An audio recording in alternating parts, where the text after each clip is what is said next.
Kelakuan Dirut PT Pertamina Patra Niaga Rifa Siahaan CS, Oplos Pertamax, negara rugi 193,7 triliun. Rifa Siahaan ditetapkan sebagai tersangka korupsi minyak mentah PT Pertamina Petra Niaga yang merugikan negara hingga mencapai 193,7 triliun rupiah.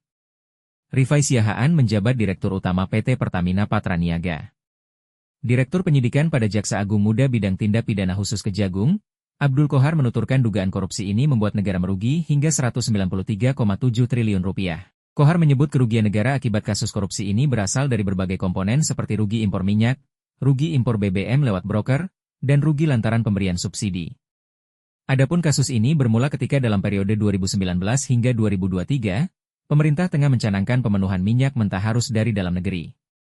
Lantas, PT Pertamina mencari pasokan minyak bumi dari kontraktor dalam negeri sebelum merencanakan impor. Hanya saja, Rifa bersama dua tersangka lainnya yaitu Direktur Feedstock and Product Optimization PT Kilang Pertamina Internasional, Sani Dinar Saifuddin dan Vice President, VP, Feedstock PT Kilang Pertamina Internasional, Agus Purwono diduga melakukan pengkondisian saat rapat organisasi hilir, ROH.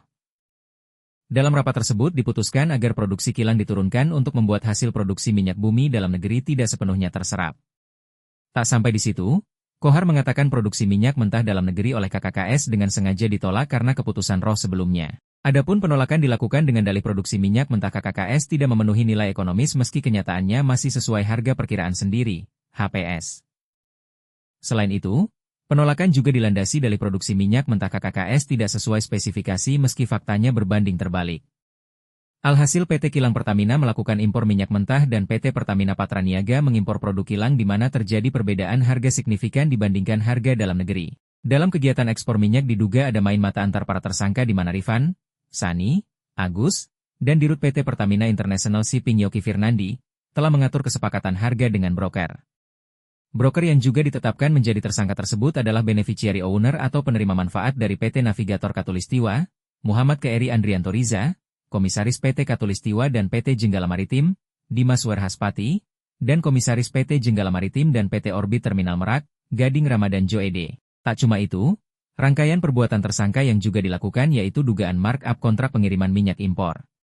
Perbuatan para tersangka ini pun membuat negara harus merugi lantaran pemerintah perlu memberikan subsidi lebih tinggi dari APBN imbas permainan harga yang dilakukan sehingga harga bahan bakar minyak, BBM, yang dijual ke masyarakat mengalami kenaikan.